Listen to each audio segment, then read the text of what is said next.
Good evening. No worksheet tonight. You take a vacation. I've prepared, okay, it's already up there. Got a PowerPoint. I won't really go into this until we read through, we've got 2 chapters to read through tonight.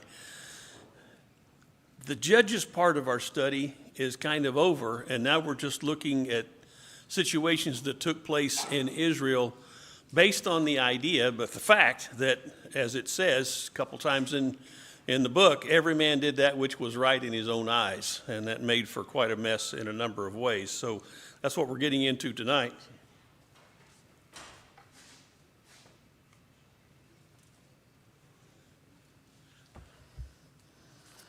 Get my official church glasses on. There. Do I look any more official now? Chapter 17 and 18 is what we are going to read tonight. I need 2 readers for chapter 17, 1 through 6. Who would like to take? All right, Ryan, got you right off the bat. And 7 through 13. And if we get those read, then we can start talking about this chapter, and we'll get into the PowerPoint. The PowerPoint's so big, it wouldn't send in an email. I had to copy it to a flash drive and give it to Hal, and it's apparently working. All right, Shannon's got our second text in chapter 17, so let's do some reading from Judges. Yes. There was a man of the hill country of Ephraim whose name was Micah, and he said to his mother, "The 1,100 pieces of silver that were taken from you, about which you uttered a curse, and also spoke it in my ears, behold, the silver is with me. I took it." And his mother said, Blessed be my son by the Lord. Blessed be my son by the Lord. And he restored the 1,100 pieces of silver to his mother. And his mother said, I dedicated the silver to the Lord from my hand for my son to make a carved image and a metal image. Now therefore I will restore it to you. So when he restored the money to his mother took 200 pieces of silver and gave it to the silversmith, who made it into a carved image and a metal image. And it was in the house of Micah. And the man Micah had a shrine, and he made an ephod and household gods, and ordained one of his sons who became his priest. In those days there was no king in Israel. Everyone did what was right in his own eyes. A young Levite from Bethlehem in Judah, who had been living within the clan of Judah, left that town in search of some other place to stay. On his way, he came to Micah's house in the hill country of Ephraim. Micah asked him, Where are you from? I'm a Levite from Bethlehem in Judah, and I'm looking for a place to stay. Then Micah said to him, Live with me and be my father and priest, and I'll give you 10 shekels of silver a year, your clothes and your food. So the Levite agreed to live with him, and the young man was to him like one of his sons. Then Micah installed the Levite, and the young man became his priest and lived in his house. And Micah said, Now I know that the Lord will be good to me, since this Levite has become my priest. Do we need to read that again? That's just some weird stuff, isn't it? So here we go. He steals 1,100 pieces of silver from his mom, and he tells her about it, and I'll put it this way, she blesses him out. What does it say she did? Blessed be my son by the Lord. And I'm wondering, okay, what Lord is she talking about? Because what does she do with the money? He returns the money. His mother says, I wholly dedicate the silver from my hand to the Lord for my son to make a what? A graven image. A graven image of what? Of whatever. Apparently, we don't know what it was. Graven image, a molten image. And now, therefore, I will return them to you. In other words, they were going to take some of that silver and work that into an image of an idol of some kind. And he had a shrine to put that place in. And it says, when he returned the silver to his mother took 200 pieces of silver, gave them to the silversmith, who made them into a graven image and a molten image, and they were in the house of Micah. And he had a shrine, he made an ephod. What's an ephod? It's like an upper garment, something you would wear on a special occasion. I think of it as like a really fancy apron, but that's an ephod. It might have been a little different than that, but that's the idea of an ephod anyway. So he made an ephod and household idols and consecrated one of his sons that he might become his priest. How do you consecrate somebody to serve in that capacity? When you read in Exodus, God gave Moses specific instructions on how to ordain or consecrate the men who were to be priests, and it was very specific who they were supposed to be. Who were the only ones who could serve as priests? What family did they have to be from? Had to be from the tribe of Levi. They couldn't have any blemishes. They had to be good physical specimens. Who were the only ones who could serve as high priests? Aaron was the high priest at that time, and his sons would be the successors after him, and they had to be very specifically ordained. All the clothing, there had to be a baptism, if you will, a washing, incense, all that stuff. Anyway, so think about what they know. They know they need a priest. By the way, were there priests before the Mosaic law? Were there priests before? There were. Can you name any of them? Melchizedek was one. All the way back to Genesis chapter 14, there was Melchizedek. Can you think of another priest who was not of any Mosaic law? Yes, Moses' father-in-law, Jethro, was a priest. A priest of Midian, but he was a priest of God. I don't know how all that worked out, but it's interesting to me that there were priests at the time through whom people could approach God, and we don't know anything about that. We don't need to know anything about that. It's just a thing of interest to it. I have to confess, I always say this thing about need one more verse, but I'm also glad God didn't put everything in there that I'm curious about, because I wouldn't be able to carry the book around without help. So there are those things. He knew there needed to be a priest, knew there needed to be a consecration for priests. All these things seem to be common knowledge. There needed to be an article of worship. There was a shrine.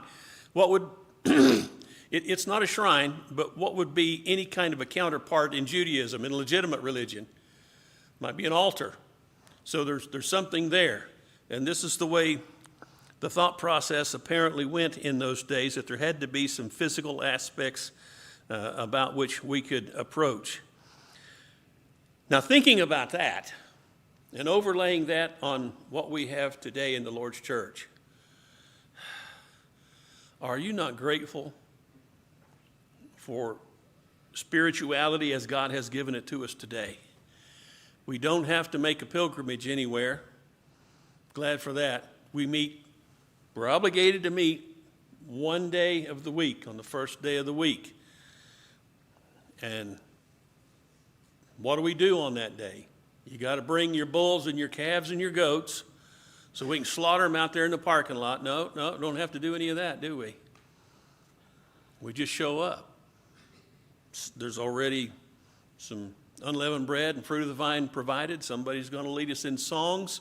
Fruit of our lips, sacrifice. Hebrews 13 says, we pray to the God who has saved us through his son's blood. All of this is just so simple and so easy that, wow, why don't we do this? Well, we do, but we might ask everybody else in the world, why don't you give this simple recognition to God? Paul? Everybody pretty much knows we are priests now. We're what? We are considered priests now. Yes. Not exactly in the same sense, but we can approach the Lord without ritual. We're a nation of priests, a holy priesthood. Peter wrote about that. And the idea is we are the people, the salt of the earth, not bragging, not getting the big head. We are the cities on hills. We are the representatives of Christ on the earth. We are his children. He's put his spirit in us. Nothing arrogant about that, or holier than thou, or better than thou, because the fact of the matter is none of us are better than anybody else who's lost. The only thing different about us is we're covered by the blood. That's the only thing that's different. I don't have enough righteousness to make me better than anybody, but we are covered by the blood, and that makes us holy, and being holy is a very different thing from what we're looking at here. Mike? And you said at the beginning, you said, wow, what a weird thing that we just read this, but this here is an example of how far away from what they had been taught that they had, where they had arrived. But yet they're still trying to maintain some elements of their religion. They Exactly. realize they need a priest, so I'll get somebody in my family to be a priest. They realize that in the tabernacle there was the Ark of the Covenant, there were land, there were things that, where did they get those ideas? Well, they borrow them from the tribes, from the pagan tribes that survived around them that they should not have allowed to survive. So in other words, they're mixing the religion that they were given with the religion of the people around them. And this is what you get. This hybrid type of religion is what you get. Right. And tell me there's not hybrid Christianity being practiced all over the planet right now. And I don't say that in an ugly, hateful way, but here's the thing. Genesis chapter 3, what happens? Everything's clear. Adam and Eve know everything they need to know about how to do the right thing before God. Satan comes in, lies to them, and then everything's shot to pieces. And then what do you see in chapter 4? Well, Cain and Abel come before God. Abel has a sacrifice. What's God think of Abel's sacrifice? It's a good sacrifice. He's pleased with it. What's he think of Cain's sacrifice? He's not pleased with Cain's sacrifice. Cain got his nose out of joint. It's kind of what it says, And God asked him a question. If you do right, won't you be accepted? Man, that is such a probing question. And all you have to do, Cain, is the same thing your brother did. Why didn't he do that? Was he so arrogant? I don't know.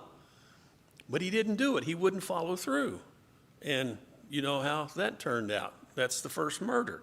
It was over religious practice. It was over faith. It was over whether or not you're going to do the right thing before God or not. And when Cain did, it made his brother angry, and that's how that came out. So now we're here, and every man's doing what's right in his own eyes. And there doesn't have to be any commentary on that because we know how that's going to turn out. Everybody does what they think's right. It's not going to be right. There's got to be a standard, and there is no standard. So chapter 17, verse 7, there was a young man from Bethlehem in Judah, of the family of Judah, who was a Levite. He was staying there. Why wasn't he in the land given to the Levites? The Levites weren't given any land. They were spread out through the nation because they were the men who were supposed to be teaching about the law. When the man departed from the city, from Bethlehem in Judah, to stay wherever he might find a place as he made his journey, he came to the hill country of Ephraim, to the house of Micah. Well, who's Micah? He's the guy that just made an idol. He just made an ephod. He's got a shrine. They're going to worship the Lord through an idol. Wow, this is crazy. So you'd think, what would the Levite do when he gets there, sees all this? Oh, brother, I need to talk to you. We need to get back to the Lord. We need to figure out what you're doing here. So Micah says to him in verse 9, where do you come from? He said, I'm a Levite from Bethlehem in Judah, and I'm going to stay wherever I might find a place. Micah then said to him, dwell with me and be a father and a priest to me, and I'll give you 10 pieces of silver a year, a suit of clothes, and your maintenance. So the Levite went in. Levite agreed to live with the man. The young man became to him like one of his sons. Micah consecrated the Levite. Whoa, whoa, whoa. How do you consecrate a Levite when you're not even a Levite? It's interesting. How do you allow somebody to consecrate you? Anyway, the young man became his priest and lived in the house of Micah. Micah said, now I know that the Lord will prosper me because I got myself a priest. I just have to say that like a redneck would say it because it's kind of what this is like to me. I think I'm going to do it this way. But the Levite's going along with it. Why doesn't he know better? I don't know. This is just weird. It's going to get weirder, though. Hang on. Yes, sir. The Levite, if he was less than 50 years old, should have had a duty that he was responsible for. Yes. And so Until what age? Since he's Till 50. And so, but since he's just wandering about, he doesn't have a duty. Right. So, Well, and he doesn't even seem to have a plan. I'm just going about trying to find myself a place to light. And Here I am. I got a place with Micah. I can be his priest. I get some money. I get silver and maintenance. Yeah. You wonder where he got that? He just looked around what other people were kind of doing. Seemed to be working out, so. Yeah. Didn't have any other direction particularly, so it didn't seem to be having prophets or anyone else giving them any guidance from God. I mean, that's just what people do when they don't have a clue what they're doing. They look around and imitate everybody. Right. Now, part of me wants to give them credit, both of them, because they're seeking out God. So I got to give them some credit. And also, I need to remember, I live in a great time. I've been taught how to read. I've got plenty of reading material available. How many different translations of the Bible can I get my hands on in 10 minutes? They're just everywhere. And now, if I don't have a hard copy, as we call it, I got a blue Bible right there. And it's almost easier to read than the one I can hold in my hand. Well, I hold it in my hand, but you know what I'm saying. And if I have a question, commentaries are readily available, websites, wonderful websites by people who were scholarly in the scriptures. You want to know the origin of a Greek or a Hebrew word? How long is it going to take? Google it right now. I give you any Hebrew, Greek word. You could Google it, and you could tell me in less than 3 minutes, probably. If you're between the ages of 7 and 11, you could probably tell me in 30 seconds. What did these folks have? And I don't know what they had. I don't know if they had a copy of the law. I don't know how much training they had, even in literacy. I don't know any of those things. It should have been passed down. It's in their history. Absolutely. God told them to instruct every day. Absolutely. You go back to Deuteronomy chapter 6, and this is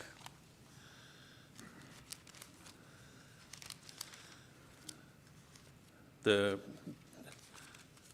Israelite indoctrination 101, you might say, and I don't mean indoctrination in a bad way. Deuteronomy chapter 6, 1, this is the commandment, the statutes, and the judgments which the Lord your God has commanded me to teach you, that you might do them in the land where you are going over to possess it, so that you and your son and your grandson might fear the Lord your God, to keep all his statutes and his commandments, which I command you all the day of your life, that your days may be prolonged. O Israel, you should listen and be careful to do it, that it may be well with you and that you may multiply greatly, just as the Lord God of your fathers has promised you, in a land flowing with milk and honey. And then he says, what we sing, hear, O Israel, the Lord our God is one. You shall love the Lord your God. That's the greatest commandment, Jesus said. And then he gets down, he says, these words which I'm commanding you shall be on your heart. You shall teach them diligently. Who? To your sons. Talk of them when you sit in your house, when you walk by the way, when you lie down, when you rise up. Bind them as a sign on your hand. They'll be as frontals on your forehead. Don't let this word get away from you. Well, what had happened in the day of the judges, the word had gotten away from them. Somebody wasn't passing it on. Somebody wasn't soaking it up. And things are a mess. Seems to be, I'm encouraged so much. When I read, I read a statistic that bothered me, and then right after that I read another statistic that encouraged me. Young people are giving up on churches. That's a discouraging thing, but young people are buying Bibles. I think that's something very telling, and we've got to be ready to capitalize on that. That we might strike when the iron is hot and when people give us an opportunity. Magnify the Lord. Paul? I think mankind is just innately predisposed to trying to worship something greater than itself. The problem is how that worship manifests itself, whether you use the roadmap, whether you use the plan, the template, whatever you want to call it, that the Lord has given us, or whether you use some other device. And we see so many different flavors, for lack of better description, of religion, and some of them are completely wacky. Some of them are downright sinful. We see, temple prostitutes. I mean, good grief. To us, that's like, are you kidding me? But that's what happens when man is the guide of how that natural drive manifests itself. Without the guide, I mean, you can get wacky real quick. Yeah.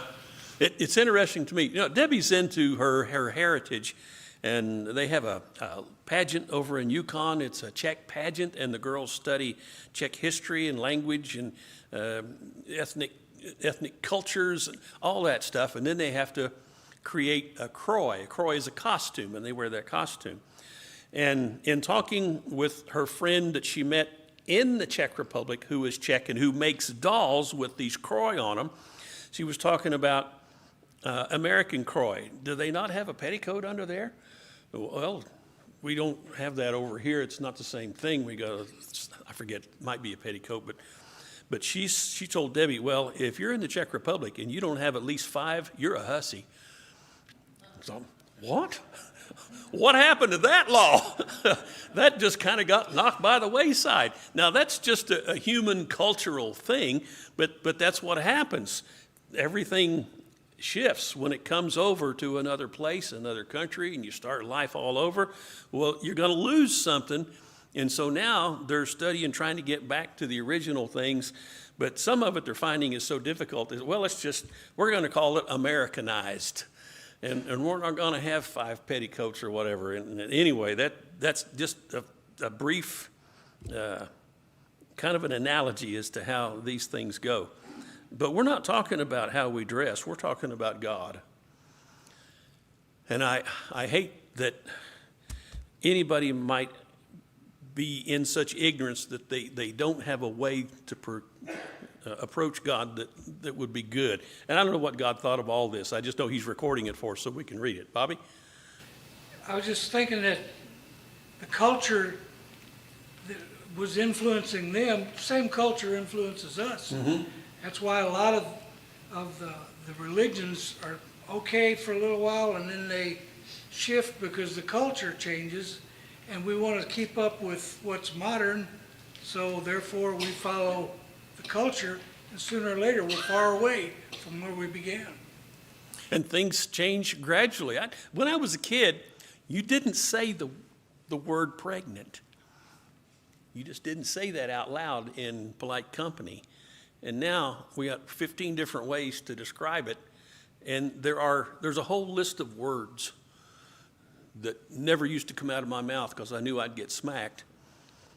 And those are just commonly used today that you wouldn't even think of. And I'm not saying that's bad or good. I'm just saying that's the way it is, and that's the way things change. And so you got to be careful that what you're holding on to is really what's of God, and what you're letting go of is okay because it's not of God. Mike? Right. The last verse in this chapter, in those times, every man did what was right according to his own eyes. And we think, oh, wow, look at that. That's in the Bible. That was 3,000 years ago or whatever it is. And yet that's exactly the mindset of our society today.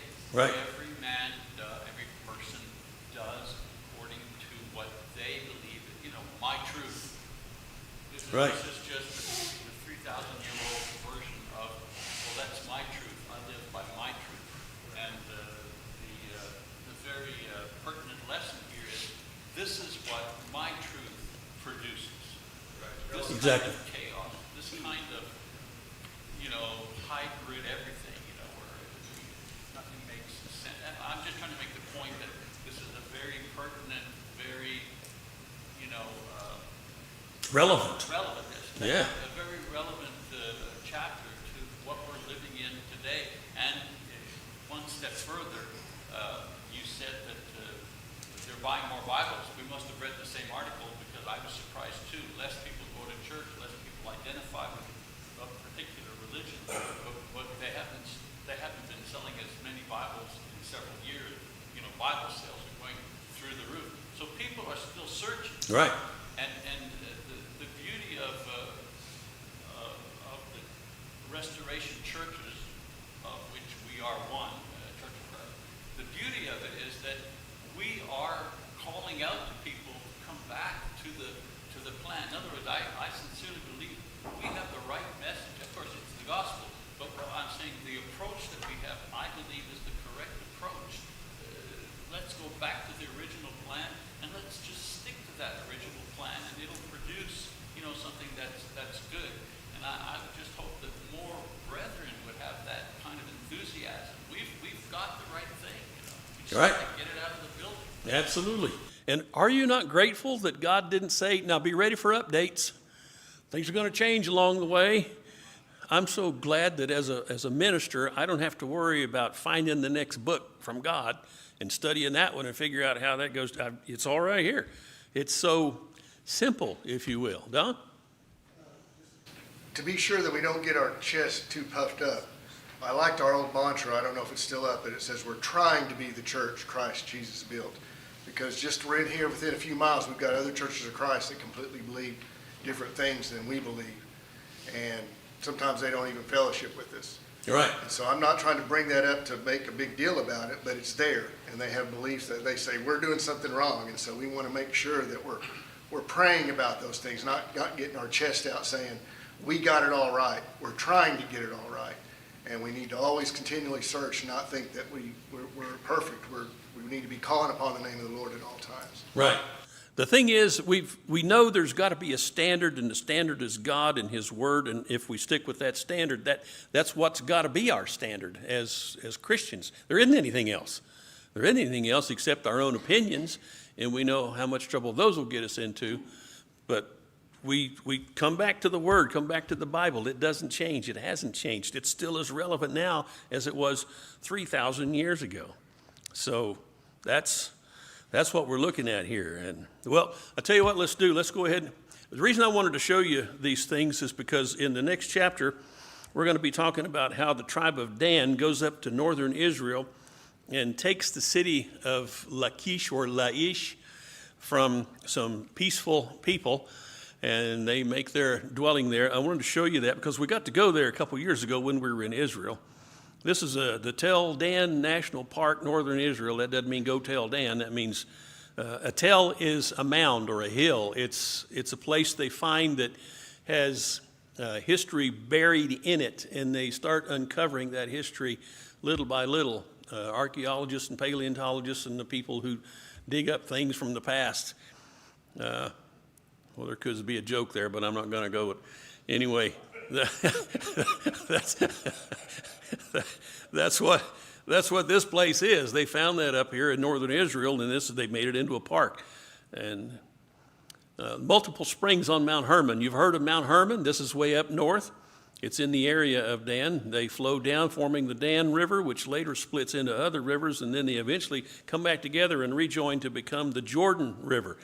But if anybody else in here has seen the Jordan River, it doesn't look like that. That's beautiful. Jordan River doesn't look quite like that. Jordan River is beautiful for another reason. Water's cold, clear, and refreshing in large part because it results from the melting snow atop Mount Hermon. It's way up there. It gets snowed on. The snow melts and goes into the mountain, makes it marshy, but it starts coming out in different places, and that's what creates this beautiful river. For natural beauty, when you go to Israel, you're going to look around. It's going to be rocks and desert everywhere. But you go up north, and this is what you see. It's beautiful up there. Unless you just like desert, that's the most beautiful place there is. So this is the signage we ran into up there, where we're going to go, where we're going to the gate. That's what that picture represents. That tells you the direction, tells you it's a footpath, tells you what your destination is, and it's got pictographs in case you don't read any of the languages that are presented, but the two languages that are presented are Hebrew and English, but there's also Arabic. Also very interesting, I think. And the closer you get to your destination, the more rustic you'll find the signage to be. And I like that. And here's another rustic sign talking about the Israelite gate in Dan. This is the place that the Danites went up and took. They renamed it in honor of their patriarch. And this map, you can see that gate that we were just talking about there is the one right on the other end of that little arrow. And you see those blue things over on the left of the map. Those are the headwaters of the Jordan River. So just give you a little bit of orientation. And there's what the gate looks like as you approach it from some distance. And you get up a little closer and you see this little sign that says this. First I'll read the Hebrew. Right. It says, therefore the children of Dan went up to fight against Leshent. That's another thing about foreign languages. They call towns different names all the time, and it's all okay, it's all legit. And they took it, and they dwelt there, and they called it Leshem, Dan, after the name of Dan, their father. And you see the reference? That's Joshua 19:47. And here we've got it in chapter 18 telling us when exactly they did that. So let's go on to the gate. There is my grandson Liam sitting at the gate. And this is important because the gate of the city is where all the commerce took place. The king would come out there and sit for judgment. People would bring their legal cases to him, and he would judge. The elders of the city would be out there. You read about this a lot in the Old Testament especially. The elders in the gate and the king at the gate, judgment taking place at the gate, business going on at the gate. So this is the Israelite gate. And here's another view of it. You can see that sign back there. That guy in front of the sign was our guide, Michael. Very interesting story. We'll see a picture a little later. Oh, I don't know if I put that in there. But every healthy young person in Israel has to serve in the military for a term. And he served, and he fought in battles up in the north, up around Mount Hermon and Dan, Tel Dan, where we're talking about. And he was a medic, and he said, I had friends die, and I had them die in my arms, and said, that's when I decided I need to do something about eternity. And he became a Christian. He came to be a believer in Christ, even though he was raised a Jewish man. And I thought and now he's leading people on tours. And you don't just, hey, I'd like to lead some people on a tour. You got to go to school over there. 2 years you got to go to school. And you got to learn a lot of stuff. It's a very intense, and I knew it was because he never stopped talking. And I'm saying that with the utmost respect because everything out of his mouth was information about Israel and where we were going and where we had been and the history, everything. He knew it all. I was amazed at his knowledge. But it's because, number one, he's a smart guy and he's committed, but he also trained for 2 years to become a guide. That sign behind him gives you an idea. You can read that print, can't you? Anyway, that's there to give you an idea of what went on at that gate. They've unearthed this, and they want us to be advised that this is what happened at the gate. Instead of just walking up and looking and not knowing what anything was, they try to provide some information so you'll be aware. Other views from as you go through the gate, you get an idea of what this place might have been like in its heyday. It's up high. It's on top of a hill. It's not on top of Mount Hermon, but it's on top of like a foothill just below Mount Hermon. And it's a very beautiful area. Some more ruins. They're sifting through these, seeing what they can find. And of course, the initial build was 4,000 years ago or thereabouts, and things have been built on top of it since. And you're not allowed to go into a lot of these places. It's fenced off. You can just look at it and take pictures. Now, we're going to come around to the Golden Calf Shrine. That's pictured at the top. If you see down at the bottom, the Israelite gate, that's where we were, and we just walked around to the left and came back around to the top where the Israelite, or the Golden Calf Shrine is. So let's take a look at that. And here's a quote. Now this was after the time of the judges, when the nation of Israel split. You may remember why they split. Solomon died, and his son Rehoboam was supposed to be king, or did become king. And instead of relieving the people of the heavy taxation that Solomon was putting on them, he increased the taxation. The people rebelled, and so the nation split. The 10 northern tribes went to the north, and Judah and Benjamin stayed to the south. But Jeroboam, the one who took the 10 northern tribes away, said, if I don't institute some idolatry here, the people are going to be going back to Jerusalem to worship. And so he put a golden calf in the south and a golden calf in the north, and the one that went to the north was right here at this place. This is history. And it's also interesting, again, why didn't the people rebel against that and say, what are you talking about, a golden calf? That's stupid. We worship God. We're going to Jerusalem. No, didn't happen. Didn't happen. So here's the place. That picture on the left, you see us sitting at the top? That's the area where the golden calf would have been, right behind where we are sitting. And so these steps would have been the approach to the golden calf. That's where it would sit up there. Now, you can see Michael is sitting on that low wall. Looks like a low wall from where we are, but if you flip the camera around, now we're looking at Michael as he leans against that wall, and behind him is a facsimile of the old altar. See, they did all the same things as far as sacrifice, altar, priests. All of that was brought over and included in their false religion. The only difference was, instead of worshiping the true and living God, they're bowing before a golden calf. And this is the place where that happened in the north of Israel. So consider the irony. Most beautiful place that I saw in Israel anyway, for my eye and my senses, was the place where the worst heresy took place among the people of God, worshiping a golden calf. And here is a sign that would tell you somewhat about how they went about worshiping. Kill the calf, take the blood, do all the same similar things. Now, back to the map. We're coming on around over the top and down to the bottom where you see the sign there that says Canaanite Gate, 2200 BC, so that's over 4,000 years ago that gate was there. That gate is also called the Abrahamic Gate. When you read into chapter 14 of Genesis, that Lot and his family, which were living in Sodom and Gomorrah, were taken captive,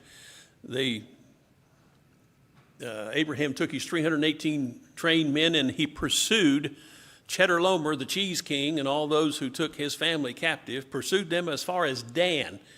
And so that's why this is called the Abrahamic Gate, because it dates to the time of Abraham, and that's the connection they make with it. But it's also called the Canaanite Gate.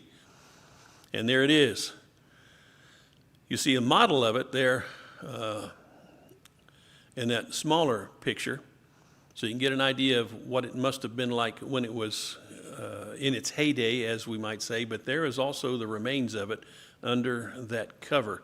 So this is all in northern Israel, in the area of Dan, that we're reading about here in chapter 18 and 19.